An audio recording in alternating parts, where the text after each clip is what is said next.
Hi, and welcome to my first ever YouTube video. If you clicked on this, then likely you know that this is about about this year's chess.com Daily Chess Championship, which I'm currently playing in. Round 2 recently concluded for my group, and I fortunately finished first place, so we'll be entering round 3, which should start fairly soon. And this video is just basically about analyzing some of my games, some of the important ones, explaining my thinking, and yeah, hopefully I can keep you entertained for a bit. And if you're a beginner, maybe you'll learn something here. If you are very good at chess, then maybe you can teach me or give me some tips on how to get better. Yeah, without further ado, let's get into it. Let's look at the outcome of the whole thing. So this is round 2 of the chess.com Daily Chess Championship, and as you can see, I've finished first with 19.5 points out of 22. So as you can see, I lost 2 games and I drew 1 game, but managed to win all the other ones. Further down you can see these red zeros are where people timed out, so there were a few people who timed out right at the beginning, who I didn't have to play in the first place. However, most of the games I did have to win over the board, but that's the point of this anyway. So yeah, as you can see, I entered this tournament with a rating of 1680 in daily, and so if you look at this, I was 4th highest rated player in this group. Although that's not exactly true, because this guy actually has like a 2000 blitz and rapid rating. So I think I was like 5th highest in this group out of 12. So not exactly a favorite to win, but yeah, since I had a lot of time on my hands this year, I was able to yeah, think about a lot of my moves, look at the positions with the opening database and all that, and yeah, get a lot of good positions and a lot of good games. So yeah, let's get into the first game. Okay, so the first game that I am actually going to show you is actually a loss of mine, but it's quite an interesting one, which is why, yeah, well, let's dive straight in. So I play d4 to open up, and we get a fairly normal position. I play this unusual sort of Trompovsky attack, but yeah, I'm just trying to mix up my openings a bit so that I don't get the same position in every game, because you do play 22 games, and so it does get a bit repetitive otherwise. We get fairly normal development here, and here we get some inaccurate play from my opponent. He plays bishop h6 and then g5, which was weird. And I thought it was weird, and so I took some time to calculate here, and I found the best continuation, and it's actually a piece sacrifice, and so I play knight takes e4, and after he trades back, obviously 2 of my pieces are hanging, and I will lose one of them, but I do get some compensation, which is why you see the engine favor white here. And now I play knight e5, and what this does is it basically exploits the weakness of black's king, which you'll see in a minute. So now, first of all, he trades off the bishop that was hanging, and now he captures my piece. And this is really the key moment of the game, where I'm at a crossroads here, because I was considering 2 moves right now. First of all, queen h5, which attacks the f7 pawn, as well as the hanging bishop here.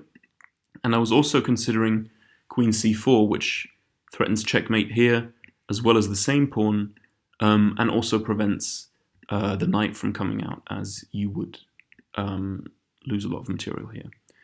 And at the time, I thought the move queen c4 and the move queen h5 was more or less equal. I thought they were more or less the same.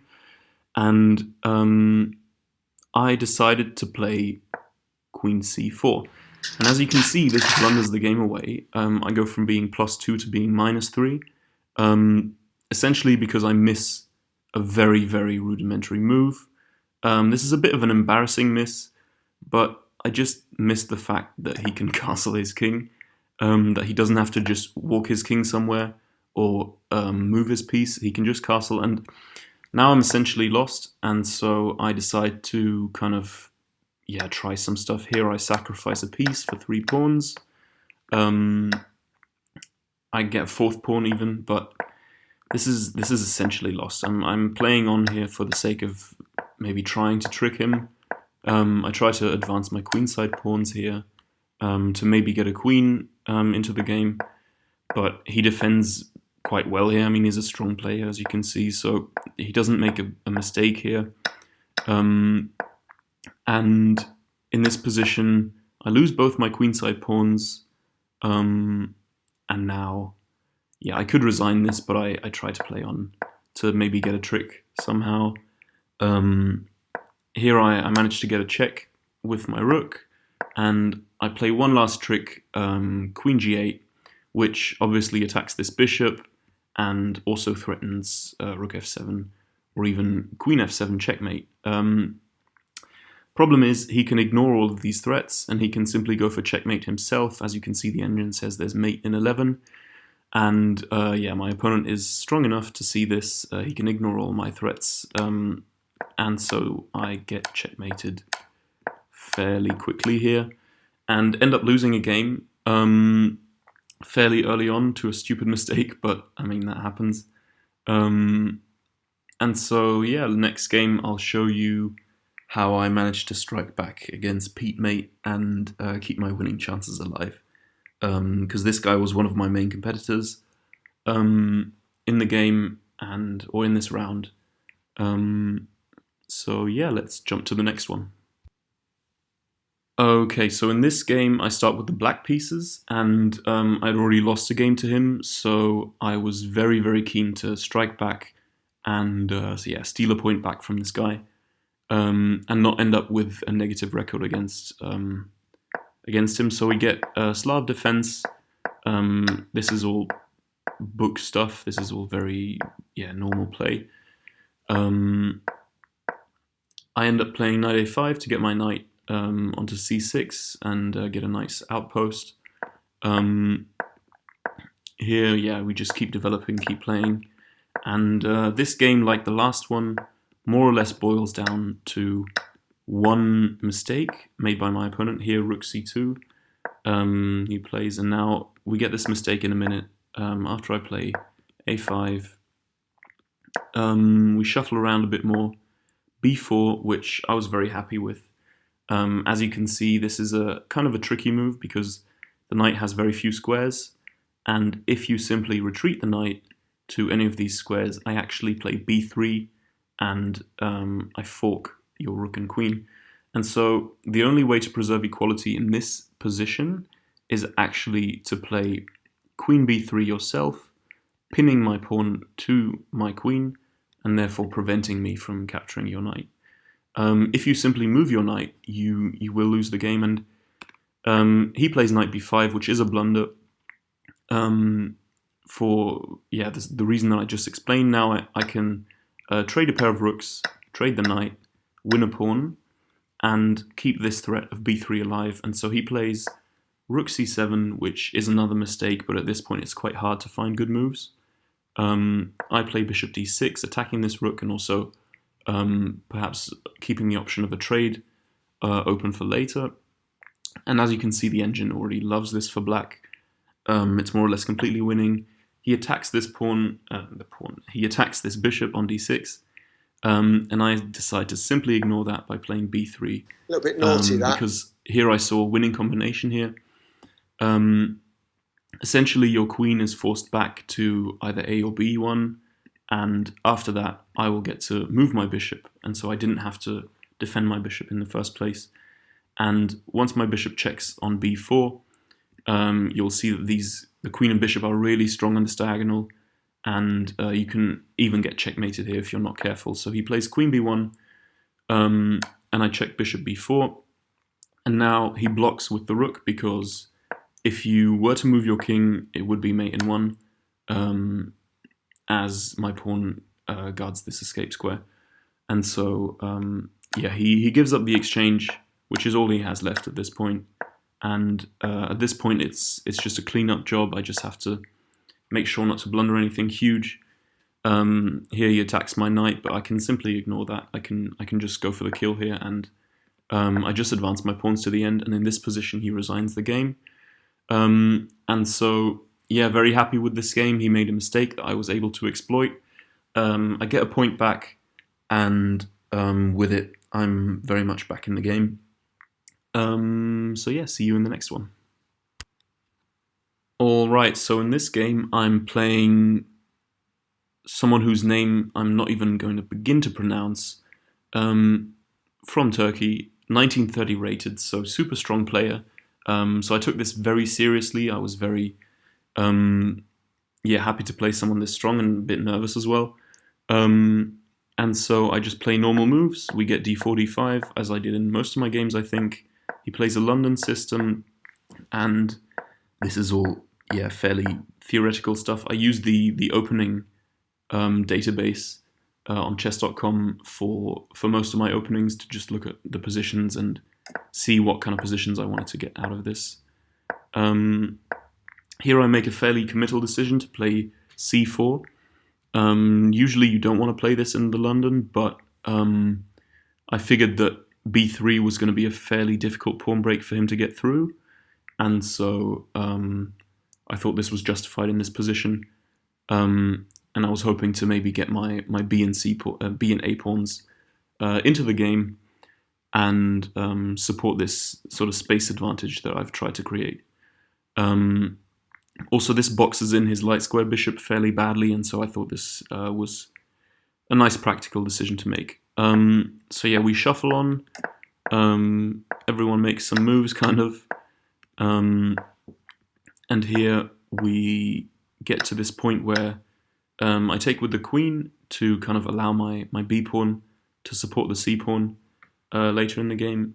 And currently all the action is going to happen on this queen side, as you'll see later, which is why I'm very happy to have this bishop tucked in here at h7, because it's keeping a really good vision on this b1 square, which will prevent my opponent from guarding it with his rooks and preparing pawn breaks as well. So yeah, we get some more moves. I try to expand here with my queenside pawns, and here I play bishop d3 to kind of allow my bishop to keep an eye on b1 for later if he plays for an e4 pawn break. And so now he moves his rook, obviously, because it's under attack, and we keep playing. I end up trading the bishop, and here I retreat my own bishop so that if he took on e4, on d5, my bishop wouldn't be hanging when I take back. And so now he closes the position, which I think was a huge mistake strategically, because now his dark square bishop is just kind of useless here. It's looking at its own pawns, and I get to use all of my active pieces on the queen side and create an initiative. And so I play a4, keep going, and now I think the game kind of gets out of hand for my opponent, because I play queen b3, idea being that if he takes, I can take back and try to create a passed pawn here on the queen side. He decides not to trade, which the engine doesn't like, and so I keep advancing, and here in this position I play a takes b2, and while you think I've given up my passed pawn, there is definitely some compensation. So after we trade and he takes, I play this bishop a3. Apparently I was meant to trade, but bishop a3, as you can see, still maintains some advantage for black. And the idea is basically that I want to get my bishop here on b2 and eat up this whole pawn chain, hopefully. And so that's what I go for. Play bishop b2, and here what my opponent realizes is that he can't really protect this pawn long term, and so he's going to go for my rook on b8. Obviously now this prevents me from capturing this pawn temporarily, because now if I took, he could take back, and if I took with my queen, my rook would be hanging with check, and so obviously that's not what I'm going to do, and so I move my rook to b5, which the engine doesn't love, but I thought it was a nice practical decision. And now he decides to check and attack my rook again, but this gives me the option of playing this crucial move, queen d1. And now, obviously, yeah, my rook is hanging, but so is his. And in this position, if you look at the lines, if you take, I would take your rook, and in this position, you cannot take my bishop because my queen guards your bishop. Your bishop is hanging, and there aren't really great squares, and you will lose this pawn, and possibly the whole chain, which would lead to a losing position. And so my opponent decides to play king f1. The engine prefers king f2 to keep this bishop unpinned, and so I play rook b3, just kind of getting my rook out of trouble, getting it into a guarded position here, and also adding an attacker to the c3 pawn. And so he plays king f2, correcting his earlier mistake, but I've got two attackers on the c3 pawn, and so we trade a set of pawns. He moves his queen. I get another pawn. Now that this chain has been weakened, the game is essentially over. And here I play g5, miscalculating. Based on a miscalculation, I thought I was threatening checkmates here, not realizing that he can always go wherever I am not, essentially. But yeah, despite this, I mean, the position is that winning, that I can just trade down everything. And in this position, I believe, my opponent resigned in this position, in view of the fact that, you're two pawns down in this queen pawn endgame. They're connected, they're passed pawns, and you can't really prevent these pawns from getting through. You have no real counterplay of your own. My king is super safe here, behind your own white pawn, and white is essentially lost. And I ended up drawing my other game against this guy, but that was sufficient enough to kind of get an advantage against him. And let's move on to the next one. Alright, so throughout the whole game and the whole tournament, this guy was actually my biggest competitor. He was neck and neck with me and was briefly in the lead as well throughout this tournament. And getting a positive result against him was my main goal throughout this game, because I realized early on that everyone else was kind of falling behind, and this was one of my last games, and it was more or less the one that decided the whole thing. And the other position against this guy was fairly drawn, but I don't want to spoil it, but I do end up winning this game. And once I won this game, my opponent actually ran out of time in the other game, even though it was drawn. I'm guessing because he realized that he was not going to win the tournament and kind of gave up in a way. And so we get this kind of Benko situation here where he plays b5 and c5. And I get rid of this knight so that I can play e4 and attack his b5 pawn. And so we play, normal developing moves. And in this position, I decide to play knight d2 and go for a kind of kingside pawn break. Here I play rook b1 to take the sting out of possible f5, which would open up his bishop and possibly an attack. Here he offers me a trade of knights, and I trade and just plot my other knight right on the same square, because I thought this square was fairly good, attacking kind of all of these weaknesses. And so, in this position, I decide to just keep developing, keep all my pieces in the game. Here I make a huge mistake. Apparently after c4, I'm just kind of losing the game. And here my opponent fails to capitalize. Apparently he had to play f5 in this situation. And after I play f5, the position is more or less even again. Black has a nice advantage and very advanced queenside pawns, but the engine at least thinks this is holdable. And here the engine starts to prefer white again, as I manage to close the pawn structure on the queen side, at least for now. And after trading pieces here and getting my knight back to that c4 square, we very much have a game. And so, yeah, we just continue to play. I decide to crack open his pawn structure here on the king side by pushing my h-pawn. This is apparently a mistake. Apparently e5 was best. But I will play e5 later this game, right here, where the engine is not as huge of a fan of the move as it was before, but I did see the idea later that, yeah, essentially it looks like you're hanging all of your pawns, but it actually is quite good because, well, if you take here, then I take back, and your rook is hanging, and I can take back one of these pawns. Here there's the threat of a fork as well, and so you're seeing the engine loves this position for white.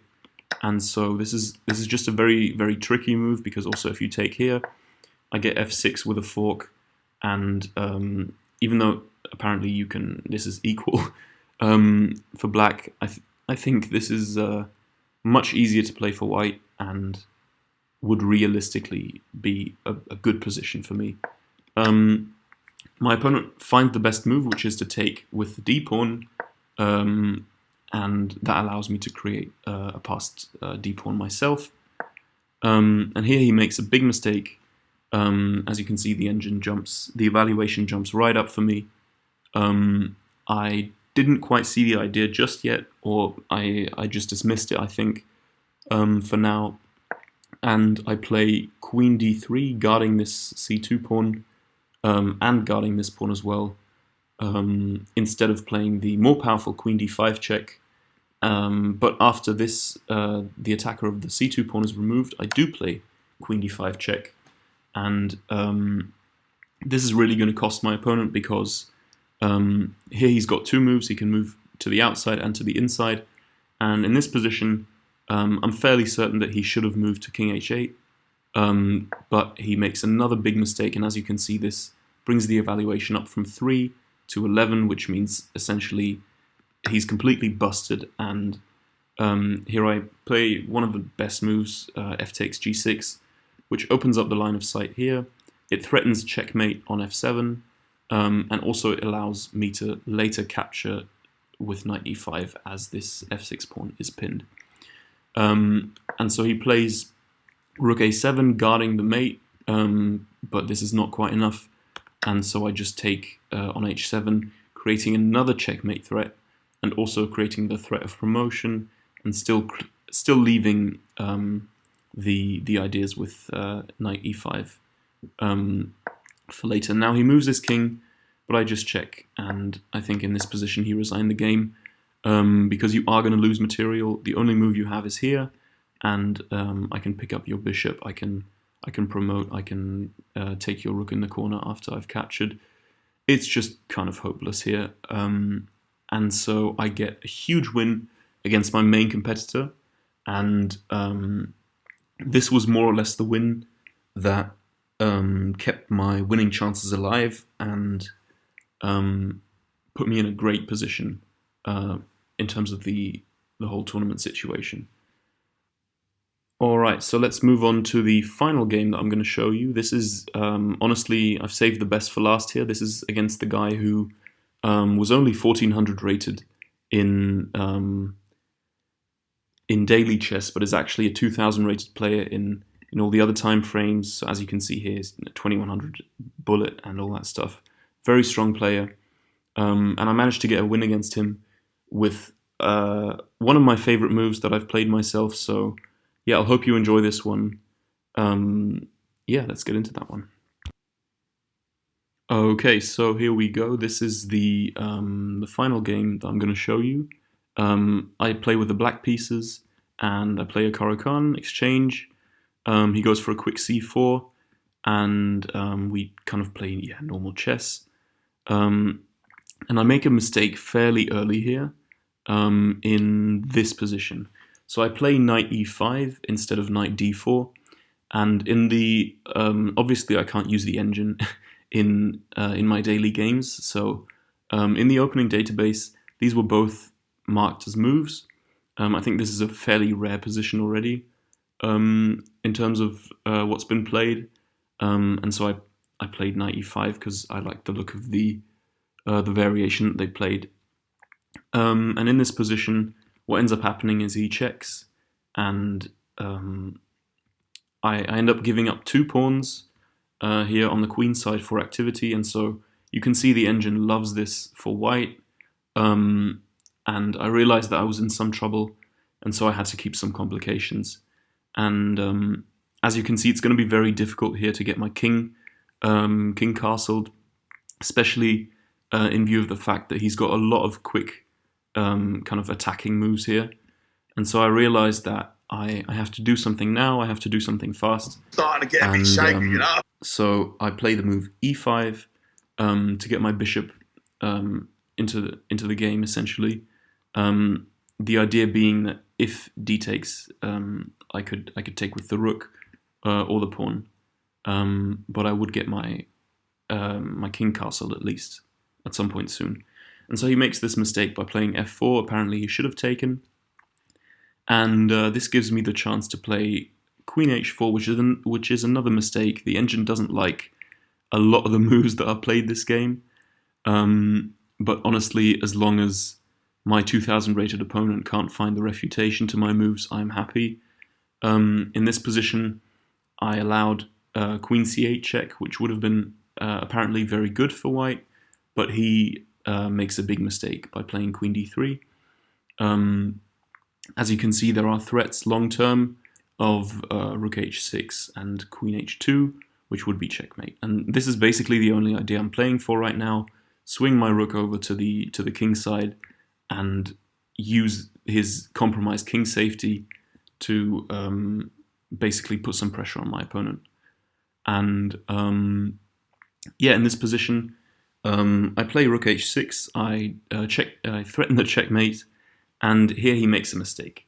Here, finally, my opponent then plays rook e1, which gives the king an escape square. So initially, this looks like it's a good move because your king will run off, and you'll still be up material, and my king will still be fairly open. And so the problem with this move is that I can play bishop c5, which then attacks the weakness that you've just created by moving your rook. So this threatens a fork here of the king and rook on f2. My opponent correctly finds knight e4. This is the move that I calculated as well. Apparently, knight d1 was the better defense. Don't ask me why. In any case, in this position, I castle, which is apparently a big mistake. Apparently, I should have just taken the pawn on h2. But frankly, I did not see the continuation. I just thought that his king is going to run off, and it's not going to be much of an attack. And so I thought, get my king out of danger and see what happens after this. And so here, my opponent makes a huge mistake by playing f5, which attacks the rook. And this is because I can play queen takes h2 check, and now get my rook out of danger by playing rook h3, and also threatening his queen at the same time. And rook h3 is a key move, as you can see, according to the engine as well, because it allows me later in the game to perhaps connect my queen and rook on the third rank once his queen moves away. And so he plays queen c4, and in this position, I was kind of thinking, surely there has to be something here, but somehow nothing was working because, well, now my bishop is attacked twice. He's got 2 attackers, and I can't really remove the defender of this f pawn. If I deliver a check, then his king is just going to run, and I just didn't see it because, I mean, it's almost checkmate here because after I check here, I check here. Again, his king has to walk here or walk back, which would get him mated. And so here it's nearly checkmate, but it just isn't quite enough. And so I just didn't see the idea. And after a long think, I in this position, I play my favorite move that I've played this tournament, which is knight b6. And as you can see, the engine gives this as a brilliancy because it's obviously quite hard to find. At first glance, it looks like you're just hanging a bishop. But because of the sequence that I just showed you, this actually is not the case. Because if white were to take the bishop, it would be checkmate in 3 after the king moves here. And so the queen and rook here are very dangerous, and his queen is essential to the defense of the king. And also his queen has to keep an eye on this knight, because after I check on h1 and the king moves, if the queen steps out of line of sight of the knight, then I would capture the knight with check and win the game as well. And so the queen really only has one option, where it guards both the d3 square, which is the checkmating square after this sequence that I just showed you, and guarding the knight as well, which is to go to c2. And as you can see, the engine already sees that there's a mate in 4 here. The engine is suggesting that you play queen d3, sacrificing your queen for nothing, which obviously my opponent is not going to do. And so now I find this checkmating sequence, which is the same pattern that we described before. And the key difference is now that the king is here and the queen is on c2 instead of c4, is that I can play this combination with bishop b4.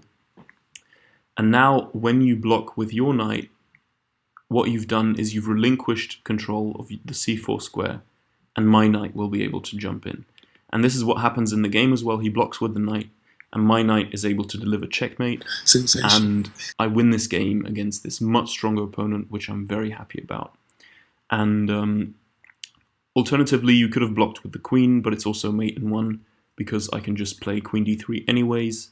Your queen doesn't actually guard against the mate because it's pinned.